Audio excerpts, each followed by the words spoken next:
Hey everyone, this is Greg, your host of Goddamn Gamecube. Thank you for tuning in to Season 2.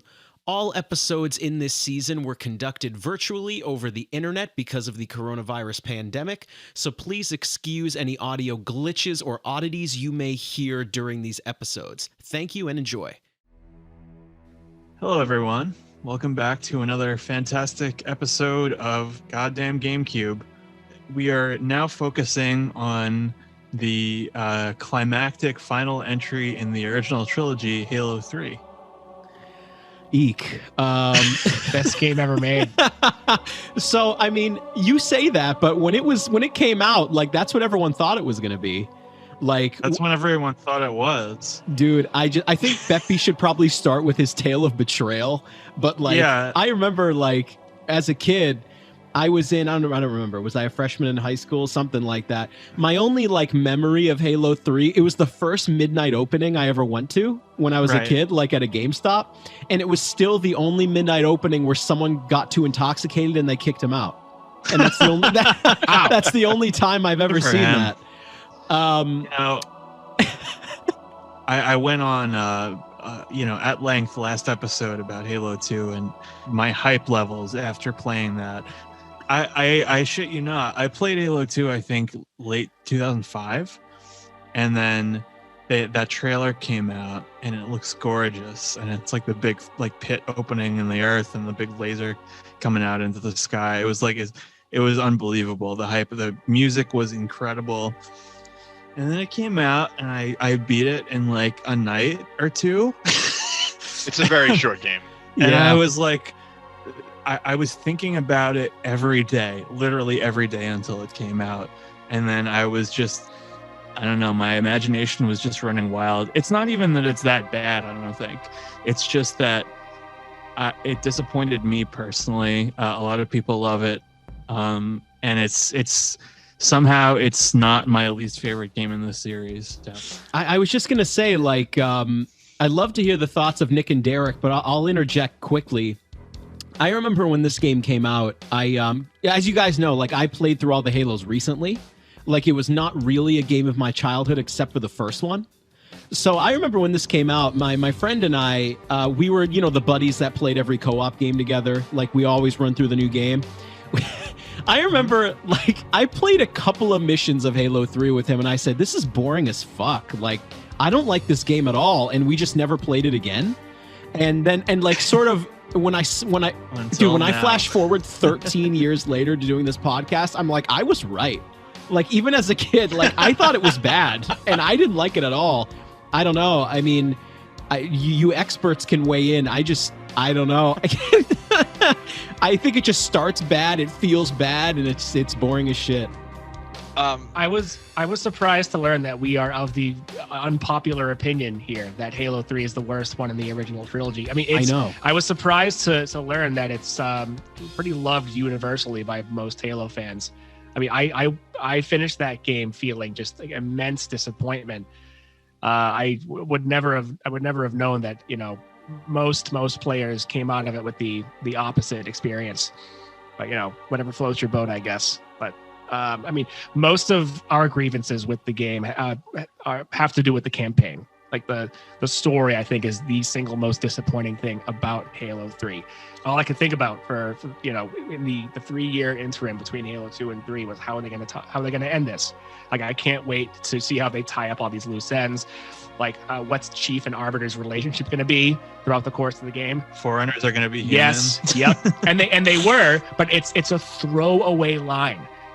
Like, it would have been awesome if there was a scene where the Covenant had that same revelation. Like, they too learned that the enemy that they've been combating for the entirety of the war were at the same time the gods they also worshipped. It could have been an insane moment of cognitive dissonance for them, where they have to reconcile the fact that the prophets know, and they're just like misleading. Yeah, everybody. So that's something I didn't even realize either. And so later on, then, do the 343 games and like the books surrounding that, do they retcon that then? Yes. So that was a retcon. Because in the later canon, the Forerunners and humans are distinct, and for the Forerunners knocked the humans down all the way to the bottom of the technological pole after like a millennium-long war, where we were basically on par with them, and we're about to like overtake them, but then they finally knocked us back down to like, you know, the bottom. I didn't expect them to, you know, sort of solve that mystery or answer that question in this game. I was like, I thought it would have been just a really cool idea that because they're so mysterious, because their architecture is kind of similarly austere to the UNSCs, maybe it's like an evolved form of humans that were wiped out. I just thought that all signs pointed that way, and that seemingly that was the plan. It's just delivered super like clunky, and I don't know. It's basically something that I just want to point out before we get too far is that the lead writers on the previous games, Joseph Staten and Jason Jones, they started out after Halo 2 was such a horrifying experience development-wise for them. They took a sabbatical, and sort of the story structure was picked up pretty much from what they had left, which was a level or two for Halo 2, which was supposed to wrap up the series. And sort of this team of less experienced writers, this kind of like committee, like put the initial story structure together, and then they came back and basically just tried to spruce it up. Marty O'Donnell, actually, you know, we talked about how he's also an influence on the story. He pushed for character deaths, which we get, and I don't disagree with. I just think he killed the wrong ones, which we will get to. I don't know. It just seems like we have to fulfill this.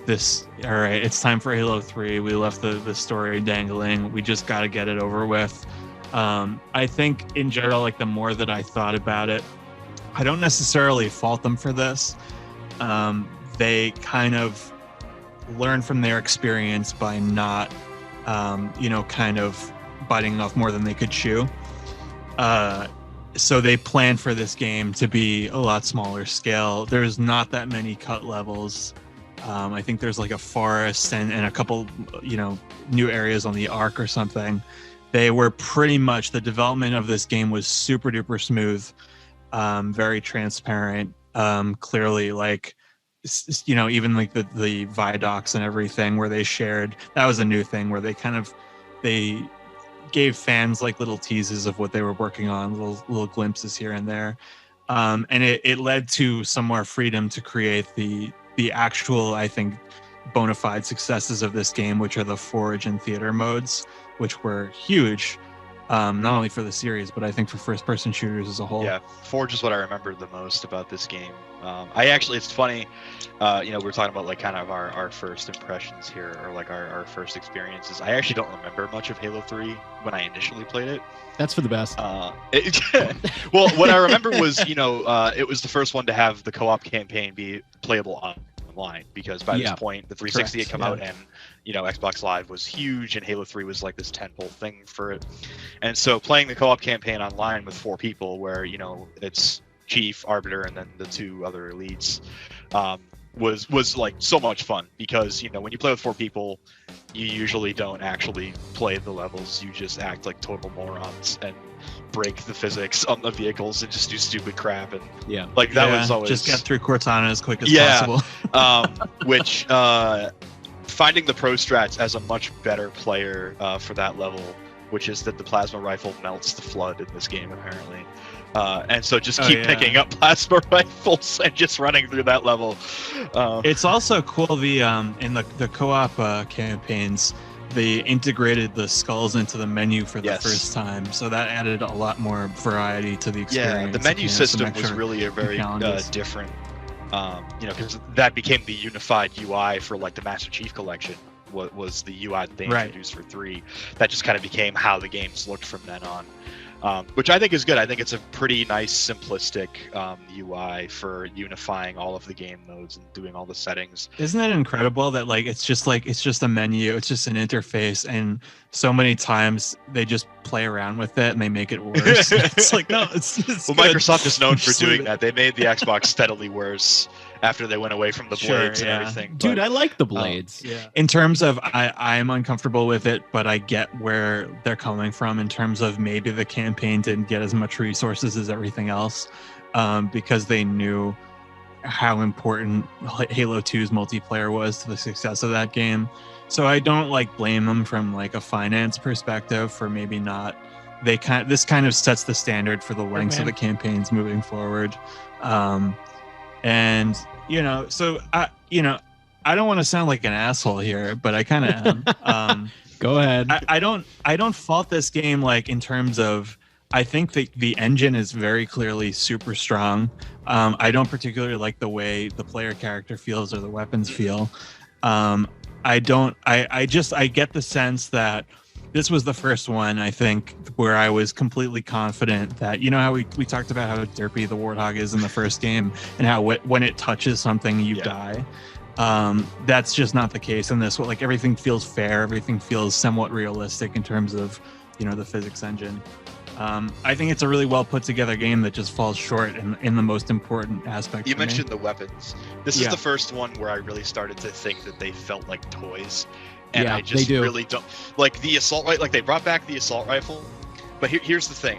Can I go on a weapons rant here for a little do it. I'm the gun guy here. Okay, so Halo 2, they bring out the SMG, same niche as the assault rifle, but less powerful. Basically, they wanted to nerf the assault rifle, but they replaced it with the submachine gun.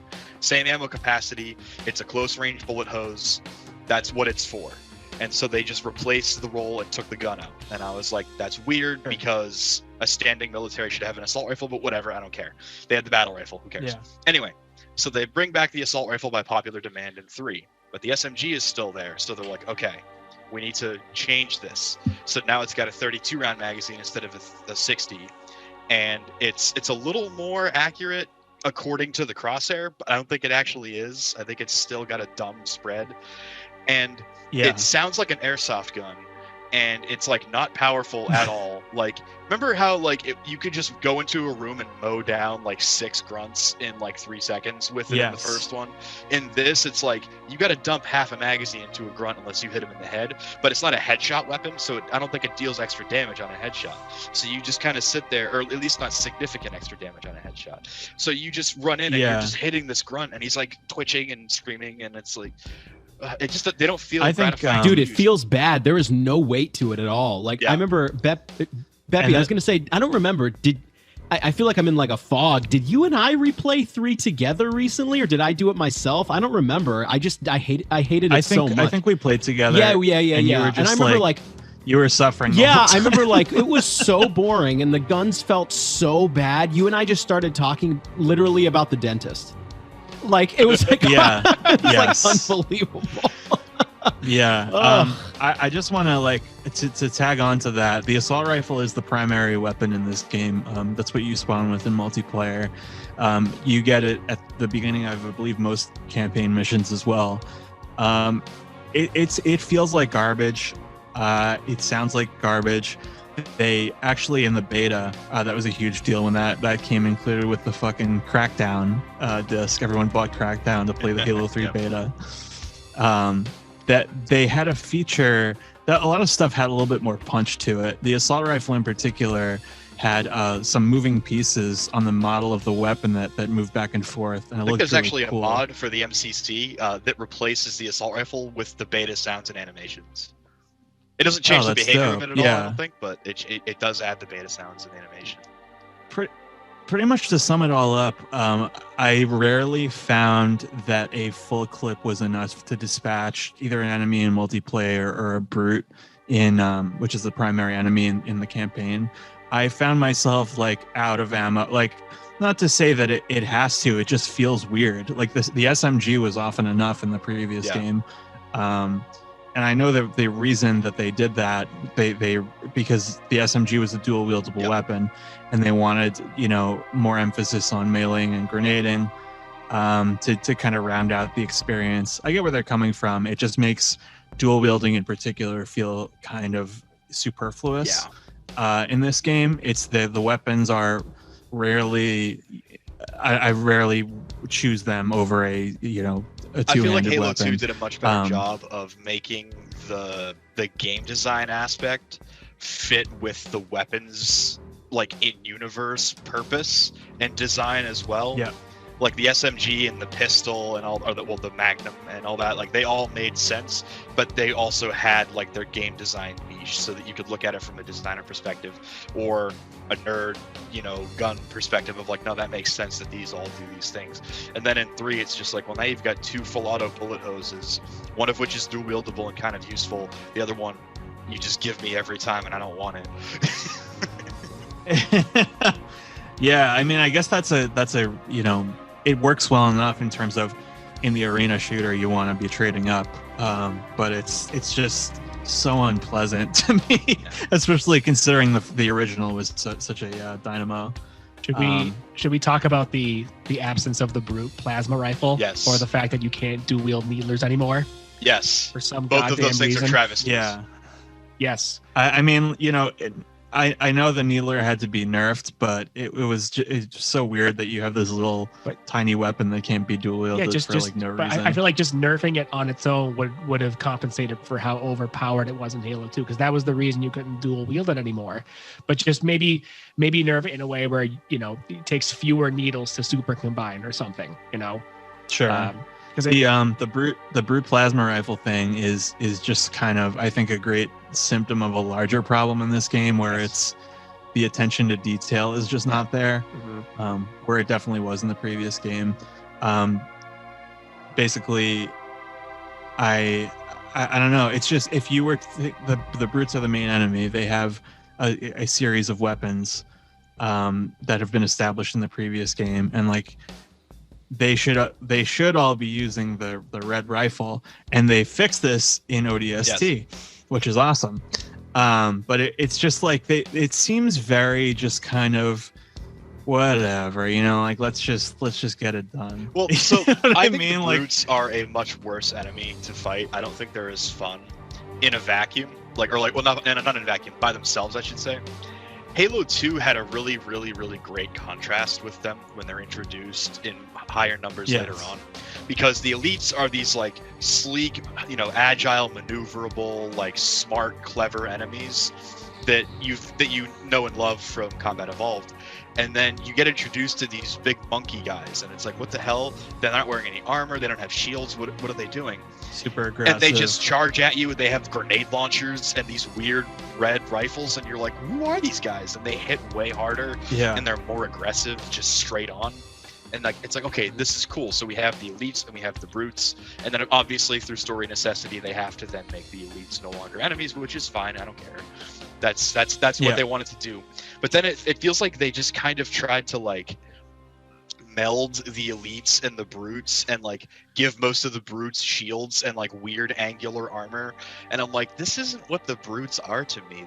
The brutes, I think, worked a lot better in 2 and played a lot better in 2, in my opinion, as just these like, their armor is just the fact that they're huge and they just run at you and shoot grenades at you. And I think it would have been at least cooler, and this is a problem I have with the what they've shown of Infinite as well, is that I think like to give them a little bit more character, the armor should kind of be asymmetrical, like hanging off them or something, maybe like rusty, just to give it a little bit more character. Like, oh, this is their ancestral whatever. They have a lot of sub chieftains to replace tartar sauce from the previous game, and they all have like nerfed kind of gravity hammers. Like they're cool, but they're not as like OP as his.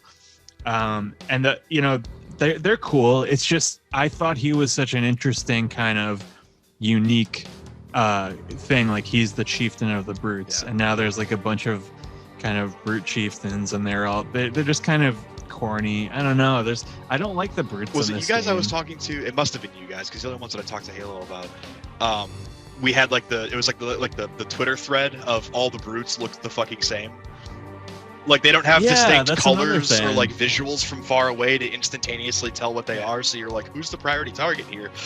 Yeah, like there's the like elites. there's mods I think that are changing it now. But the elite, as Derek was I think about to say, the elites are they have a very clear hierarchy, Right, like they're color coded for wise. rank. Yeah. Yeah, I mean, and can we talk about the brute? I mean, just the design of their faces, you know, first and foremost. They gave them all like disturbed goatees, and got rid of their manes, and the mohawk. they have like beaks now, which is weird. I think disturbed goatees is going to be in the description of this now. I think. Yeah. I really, and I disagree with the notion that the elites had to be removed from the enemy lineup. I feel like you could have had like a faction of elites that stayed loyal to the Covenant, where like you could have had a handful of levels where there was like a 3-way sort of battle between the humans. And then like the two factions of the Covenant that split at the end of the second They do game. it pretty successfully at the end of the previous game. Yeah, exactly. Because at the end of the previous game, it's grunts, elites, and hunters versus brutes, drones, and jackals. But that would have sucked if like the only enemy in Halo 2 was just them three. But I thought a cool idea to bring them back in, because the elites are supposed to be your friends now. I thought a cool idea to make a few of them still enemies would be like the brutes have kind of taken them prisoner and are forcing them to fight or something, and then they just like, just some because then you could give them unique I behaviors. Like you could make them very like suicidal or whatever. Right. And you could almost have it where like they try to like blow themselves up near the brutes and you, and it's like, okay, like because they want to be like, fuck you, buddy, or something. Yeah, the AI isn't bad in this game. No, at all. It's like pretty. The higher difficulties can be very. The tough. arbiter is kind of useless. Oh, the friendly AI is, as usual, the zombie is always terrible. The Marines still can't drive for shit. Which is unfortunate, because I love shooting like the Gauss Warthog and stuff, or like the missile pods. Right. Yeah. I think honestly something that this series in general is lacking is more Covenant variety. Because without the elites, you kind of you replace them with the brutes, and in place of the brutes you have nothing. Yeah. Like there's nothing that fulfills that mystery element. And the only thing they add, I think, is the new flood races, the new pure forms or whatever. Don't get me started on those. Yeah, maybe that's we will. Dude, maybe we are Yeah. going to get you started on that. Why don't you take it? Oh, of course. Yeah, they to me they just sort of destroy the whole concept of the flood and what the Halo rings were built for. Because correct me if I'm wrong, but the deal with the pure forms is if they run out of hosts to feed on, they can just recycle their own biomass and just like evolve into those things. I'm pretty sure which that's leads what it me is, to yeah. So which leads me to question if like what good are the Halo rings then? If you ignite the rings and you destroy, if you kill all the Flood's food, like they're gonna be fine because they can just recycle all their own biomass and just sustain themselves. I think I kind of want to look this up right now. Hang on, I'm gonna go do this right now. But I think it might come at a cost. So like if that was all they could do forever, they would eventually like burn out or something. I suppose. Okay, yeah, right here. Flood pure form. They are only available for the grave mind to put together during the coordinated stage of flood development, and are not created by infecting an alien host. So there's a limitation. It almost sounds like a StarCraft like tech development stage or something. Yeah, well, actually. Derek hates also the scene where the Gravemind talks through them. Oh my god! Assuming direct control. You should never ever have a scene where you team up with the Flood. No. They're fucking mindless parasites. Even those like 10 seconds. Yeah, it's like just their entire existence is to eat. Like that's all there should be to it. Sounds like me. Can I put a pin on this?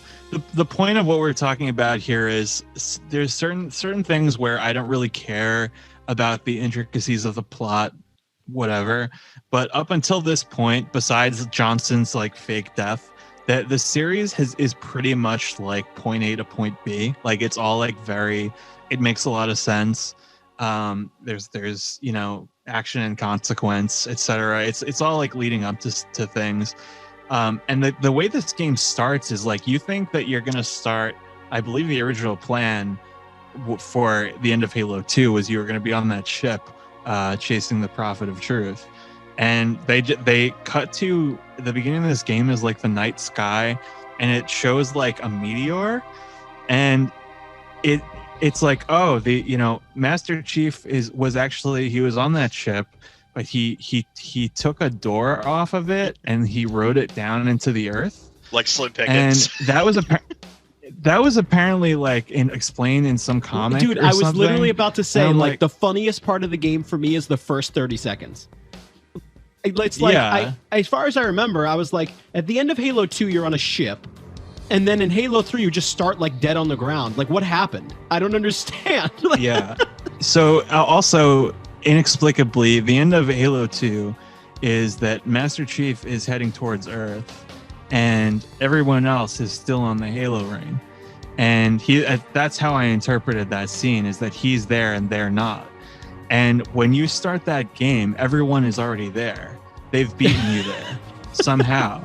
And I'm like, must have been asleep on the ground for a long time, I guess, for weeks and weeks. Yeah, maybe. that's the only way. Like, but it just sucks that this is one instance among many where your own headcanon would be the only thing preventing the story from falling apart. Right. Anyway, sorry. And continue. No, I just wanted to sort of cap it all off by, this is something I'm going to go to a couple times in the next couple of games, is a phrase I started thinking about. They wanted their little scene and they got it. And that's how you explain away, like, oh, it doesn't matter that they were in a completely different place. They just wanted that scene of them finding him in the jungle. Everyone knows that the best writers forego logic and consistency for emotional scenes. Or the infamous War, where she walks up the stairs, cocks her pistol dramatically, and then as soon as the cutscene ends, walks back down the stairs, and then proceeds to like walk around the room and do stuff. But should we talk about the relationship between Chief and Arbiter now? Because I think this is one of the main sticking points of the game for me, where like, if I had to make like if I could pick top three things that disappointed me most about this game, it was that. I was so looking forward to, their friendship being developed. And Chief says one word to Arbiter the entire game. And it's Beppy and I's. Sure. But it's mine and Beppy's favorite moment, where the flood controlled Covenant cruiser slip spaces to Earth, and it's clearly oozing like flood smoke, and Arbiter looks at it and says, "What is it, more brutes?" You would think by now he'd be an expert on this sort of thing. I'm sure it reeks of flood as well, but no. What is it, more brutes? And then Chief says, "Worse." And that is the only time Chief speaks to Arbiter throughout the yes. That is the only time Chief speaks to Arbiter the entire game. Like that's that Halo 5 trailer where he's like, "Yes, in time we learned to call each other friends." Yeah, like, exactly. Really? Really? I don't know like what they were, because the problem is Cortana is not in your head in this game for most of it.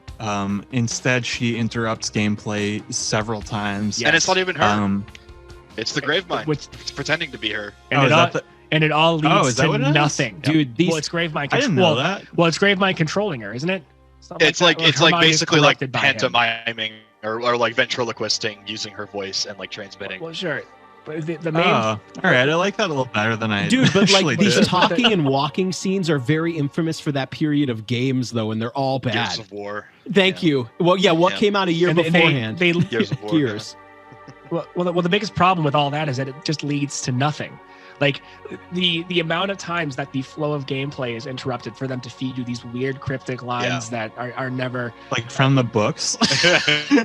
No, because on my first playthrough, I thought it was all leading up to like some sort of boss fight with Gravemind. I know like that's, they'd have to get really creative with that, and like logistically, like a Master Chief fighting Gravemind is, like realistically one would last about, I don't know, 5 seconds against him, but I'm sure you could do something creative in which like you eventually have a final showdown of some kind with Gravemind. I'd have to spend more time thinking about how they'd make that work, but the point is, Greg will know what I'm talking about here. The Gravemind, I always envisioned that boss fight as something like the final boss in the Resident Evil 3 remake. Yeah. It's just hitting his weak spots for massive damage. Right. So something more like that.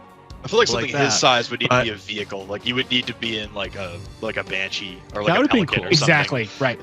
So you get now we're thinking. That's a good, because I mean the jungle I think is very like they were, you know, it's the Xbox 360 now. We got to show off the tech a little bit. It's lit very well. It does look really nice. It looks Some parts. really beautiful, except something we've talked about a lot off mic is how they sort of advertise that Earth has fallen, and it's you know, the Covenant control it. It's like a miserable place. The first trailer, it does a pretty good job kind of depicting it as this lonely wasteland, and you really just don't get that vibe. No. I think it's like I think Half-Life 2 kind of delivered that kind of world a lot better. So like Beth, you said, the game advertised as you return to a devastated Covenant-controlled Earth. You get there, it looks beautiful. What you should see, like ODST nailed this, of course. Like when you're walking around the city as the rookie, like the sky is blood red, everything's sort of barren. Like it would have been, I think, sort of. You can even keep the same sort of basic layout of the opening jungle level. Just make it more ash and barren, not.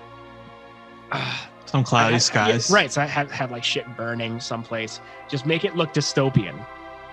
Because you know, it looks too nice. It looks way too nice. Maybe some like crashed ships and stuff, and you know, just some atmosphere. Right. So that's all. It should have a similar atmosphere to the Mombasa streets in ODST. But I think that ties in well with what Greg was saying, is that the first couple levels are really boring. And I think that's why, is that you just don't get sucked in. Because it's like 4 or 5 straight levels of that, right? Just you on Earth. I think the Earth sections kind of just fall short terms of, oh no, we're gonna do, you didn't like Mombasa last time, now we're gonna do it way better. There's gonna be civilians, and it's just like a couple guys in red hats who have guns. And it's like, okay, these are just worse Marines. I don't know, just certain things I just expected a lot larger scale. I think the closest it comes is when the Scarab first comes out. Like that's fucking that fight awesome. is pretty cool. Like that is really. I like them fighting the Scarabs in this better than the 1 and 2 where you just jump on it. The soundtrack's better in 2 though. Yeah, it's a lot more involved in this game. It really lends itself well to this kind of being it. Like this is the grandstand. I don't know. Like, and then when they go on that charge and there's only like 3 ships, that it's just like, oh, this is after that incredibly epic battle in the first one in space. I don't know. It's just like certain things about it.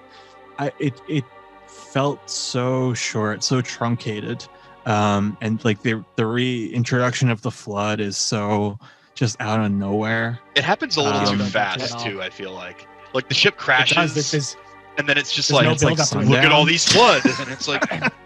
Right? Because no one even mentions the flood up to that point at all. So the only, like, let's say like if you're like the layperson and you're just sort of dropping right into the Halo franchise on Halo 3, that moment where the flood-controlled Covenant cruiser comes out of slip space, you'd have no idea what's going on. Like there's just no preamble or build up to it in any way whatsoever. The fact that it's the level you just played but backwards, it's just another testament to just how like lazily written and put together the campaign is. But like I love how when you flash from that previous level to this next one, the atmosphere is like completely flood-like now. Yeah. Like all of a sudden, but there's no progression to it whatsoever. Like you see the little particles in the sky, like the flood spores flying around. You think there would be more time between when the ship crashes and when the atmosphere looks that way, because the ship crashes like miles and miles like fucking that way, and somehow where you are right now already looks controlled by the flood. Well, most of the flood that you fight, as soon as you encounter them, are humans already, and it's like, well, shouldn't a lot of them be Covenant, and then the humans start getting turned? It's like all Marines, and it's like, well, wait a second. And there aren't a whole lot of elite flood either. No, like they came from like that was an elite controlled ship. Yes, exactly. They're coming from. I'm assuming like from a couple days ago before the Covenant split into separate factions. So you'd think that you have And like, you can have some brute flood in there. Yeah. But the fact that there's you don't really see any of the elite ones until the elites get introduced. I mean, correct me if I'm wrong on that. I might actually be. Not really. But yeah, I think for the I think the other thing there are brute ones. so you see the ones. that you finally see the transformation in real time from somebody being infected to becoming a that full, is pretty cool. Combat I think form. that looks really good. I disagree because I was leading up to how how much I hated that. It's the too fact that fast, it's but just I think so- it looks cool. Yeah, it's too quick. Like the fucking they bubble Yeah. and then they're just It there looks cool. already. It's I thought too it was fast. I thought it was a slower process. Like because in the first game they see the in the Jenkins recording they see the downed elite and they're like, what's going on here? Something scrambled the insides, and I always thought that meant that that elite was in the process of becoming a flood, and it's just a sort of a longer process.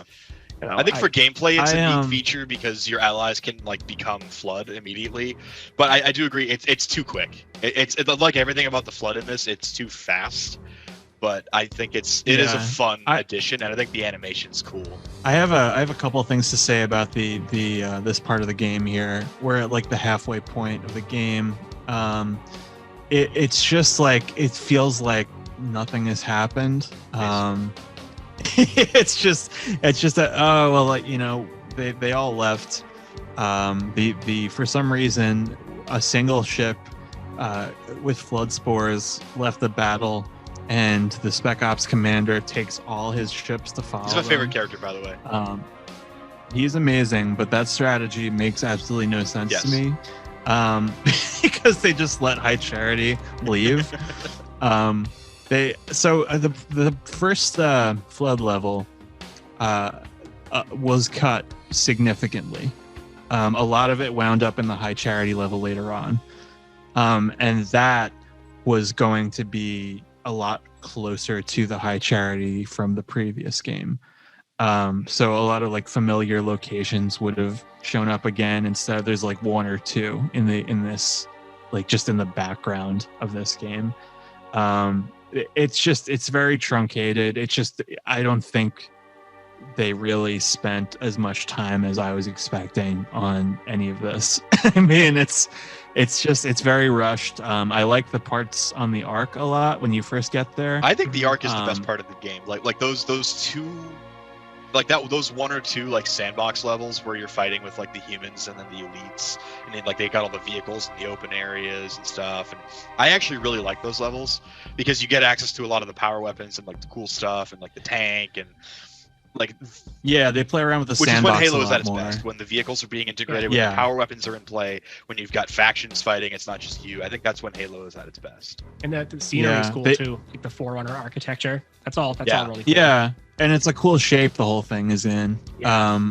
I think if anything, where I would want more time spent is the Ark, like exploring it a little bit more, as much as the previous two Halo rings, because it's way bigger, and presumably there's a lot more going on. Like I said, they cut that forest level where you're going to fight a giant sentinel, and then there was going to be a city that you explored here on the Ark, so that would have added some variety. Like an ancient Forerunner city. So awesome. And at this point, essentially we're wrapping up like the Halo trilogy here. And it's just like, you fight that enormous battle with the two scarabs. It's awesome. There is not even a semblance of engagement when you're attacking the Prophet of Truth. I would have at least liked to have seen something like the Prophet of Regret in Halo 2, where you gotta like punch him in the face or help the Arbiter punch him in the face. And I don't know. It feels very anticlimactic at this point, and this is the last appearance of the Covenant before, the next game. It's like the last couple of levels are only Flood, and I feel like that really hurts. Bad. And the Flood are not even fun in this game, really.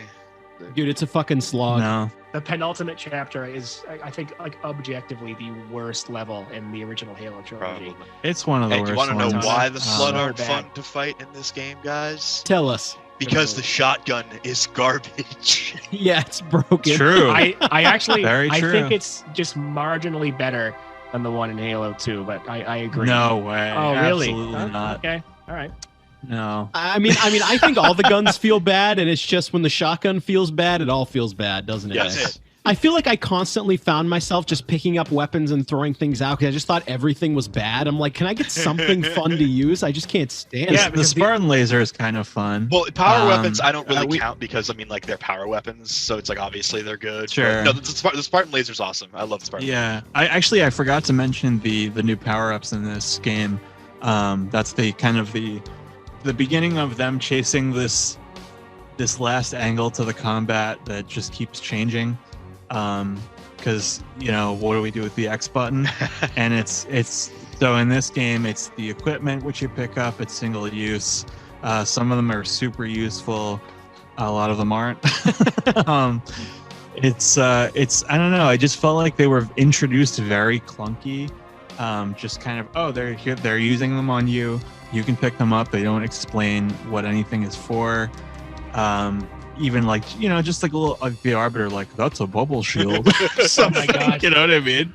Like it's I don't know. It's just it feels like such a shoehorn kind of element. Like they add a lot to the multiplayer for sure, but it's some of them are just really. Can I tell you useless. something really funny? So Yeah. I told you guys about Ruby's rebalanced mods for the other games before on the MCC. Right. So the one in Halo 3, he fucks with the power-ups like huge. It's fucking hilarious. The flare, which is pretty useless for you, but it's like a death sentence against you because the brutes just throw it and you can't see, and if you're playing on a high difficulty, they just murder you. The flare now, it affects it, so it's not just like a blinding thing. It's like a concussive flashbang. If you throw it at like a wraith, you can like blast it over a cliff. It's hysterical. It is like we were trolling each other with it by accident because there's a lot of close quarters levels in like the city, like when you're in Voy and you're fighting the Covenant and stuff. My buddies and I, we were playing co-op on Legendary, and like I kept blasting them into walls with it, and they would go through like the physics objects and the scenery, and like the Covenant would just back them into a corner and kill them and stuff. And, like That's so it's fun. so great.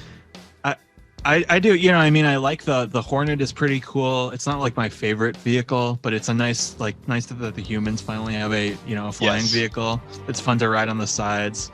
The Chopper is, I think, one of my favorites of the whole series. It's so fun to just like plow through vehicles with that thing. I don't know. There's definitely some good additions. But I think here's a good question. What do you guys think about the look of this game? Like the general, like how it looks. I think it looks fine, right?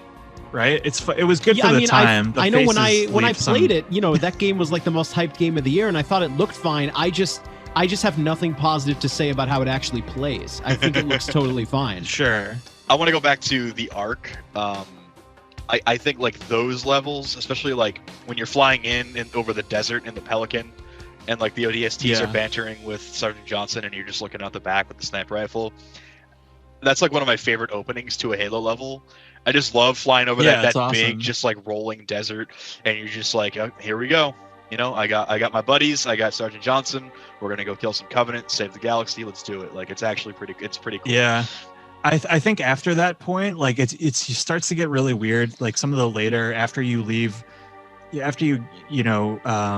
finish like the Covenant plot line, there's some cutscenes where it legitimately just looks like they put a model of a Pelican in front of concept art. Yes. It's unbelievable. It's like dude, a map painting. This exactly. I'm like, what happened? Did they run out of fucking? I mean, we might be wrong, but it genuinely just comes off doesn't that look way. Good. I don't know. No, yeah, and it's like it's just right at the end, and I think it really it looked fine for the time. I think that is a huge shortcoming. Obviously, the Cortana level, the Hive is just disgusting. So bad. I was actually really disappointed by. I thought it was really cool that you returned to the original Halo, like it's remade at the end. It's a really nice scene when it comes out of the water. Mm-hmm. And it's really cool to go back to that valley from Assault on the Control Room. Yeah. But after that, when you're leaving in the Warthog run, because they got to do that, they got to bring it full circle there, so to speak. and they have you out on this big scaffold, and it looks like garbage.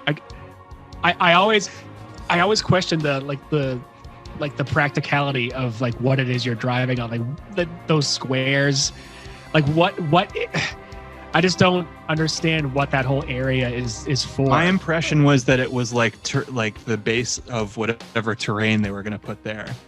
Okay. I believe from above you can see one of the nearby structures is the island from Silent Cartographer, and it's like the same shape. So it's like, oh, they're gradually building this new Halo. So it's like, you know, it's still in the early construction phases. That makes sense. In fact, yeah, I'll say that it makes at least as much sense as the dorsal structure on the Pillar of Autumn at the end of the first game. That's like 3 times longer.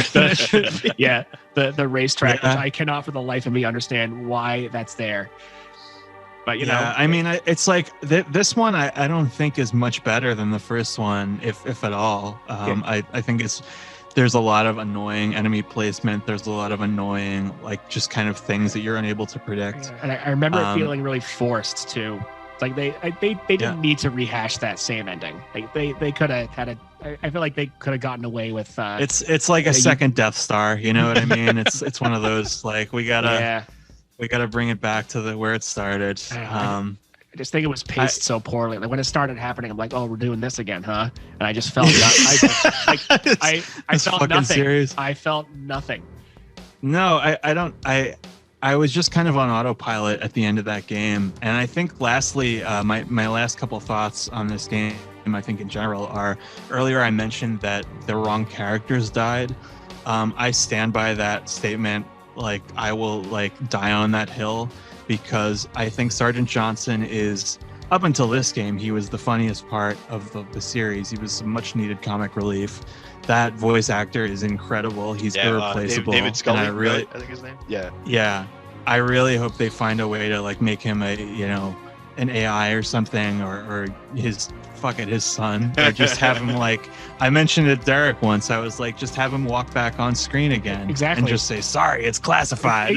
Fuck it. Why not? We got to save this series by any means necessary. Let's just do that. And it's not looking good so far, but well, that's something that you, when you're losing these characters just for shock to give the story a little bit of punch up, Miranda Keyes could have filled the role that what the fuck's his name is in Halo 4. Lasky. Lasky. Yeah. If it was Miranda, it would mean so much more. Oh, you're serving on this enormous, the world-class ship of the UNSC. It would be such a growth moment. And it's I just think that Miranda Keyes, I hate her new voice actor. I hate her in this game in general. She was, I liked her in 2, and then they just ruined her. She's way more badass. She's such a dumb character. The Prophet of Truth also changes voice actors, and it's really it feels like a different person. Chancellor Valorum. Right. That's right. Yeah, I like the old guy a lot better. I don't know. It's just something about this game is on its own, it's a good game. It's not a bad game. It's just, it was really disappointing to me, and it's a shame, because no matter what, I'm never gonna get that feeling back. If it and wait a minute, good. Hold on, wait. You know what I mean? Need to have this will be my final thought. My counterpoint is, how is it a good game? I feel like we've just spent an hour saying how we don't like it, and for me, it's I played this as a kid. I thought it was incredibly boring. The guns feel horrible. I don't like making my own fun, so Forge mode means nothing to me. And I think the multiplayer is even worse, because the guns feel like nothing and it's not fun to shoot stuff. So what makes this game good, other than it looks fine and it has a lot of money injected into it? I don't know. I mean, I've played worse ones with less personality. Multiplayer is solid. But anything, I don't like it at all. Someone take a final thought. I don't have anything to say. To me, it's arguably the worst. Before we wrap up, well, it's definitely the worst of the original trilogy. For sure. Before we wrap, I gotta just make sure I talk enough about how poorly or underused the Arbiter is in this game. We didn't even mention his more notable lines, in the beginning of the game where he's shooting at the drones. And it's reject their lies, rebel, or all your hives will perish. He's trying to reason with bugs. This is a Zelda CDI character. Oh my God. It's just he had an arc. in the second game. It was such a nice counterbalance to how like much He's of a just the one-dimensional sidekick in this one, right? Like, because I mean, Master Chief, fucking love him. He's like one of the coolest characters ever, but he's pretty one-dimensional. So having the Arbiter there was such that's what was nice really cool counterbalance to that, and it's just all thrown out the window in this game. Because before this game came out, I was one of the thoughts I'd play around with was like how are they gonna integrate, or how are they gonna like build up to their meeting, and it just happens right away, and then you never play as the Arbiter at all. I was really looking forward to like continuing down like his storyline. I thought for sure like they'd have at least a few levels where you play as him, and then halfway through the game, Chief and Arbiter would meet. But it just they definitely had it happen right away because they wanted that mechanic where co-op meant like one person was Chief, one person was Arbiter, and it wouldn't have worked. Yeah, that's like a concept before execution idea. You know what I mean? Like they didn't think of the implications there. I think it's just like why not just have them talk more? Like Master Chief can just talk, which they proved they they can do like the buddy in game thing in 4. Because the stuff with him and Cortana in 4, which I don't want to step on 4, but I like the stuff with him and Cortana in 4. Yes. Yeah, for sure. And the other thing too that infuriated me, the scene where you're talking to Lord Hood and Arbiter's there, like the fact that Arbiter says nothing, and no one says anything about an elite being there in the room. There's the one thing where like there's the 2 Marines that stand at attention for I think like Miranda or something, and then the Spartan goes by and they're like, oh cool, and then the elite goes by and they're like, what? What? So Mom's gonna freak. Now, back to the ending.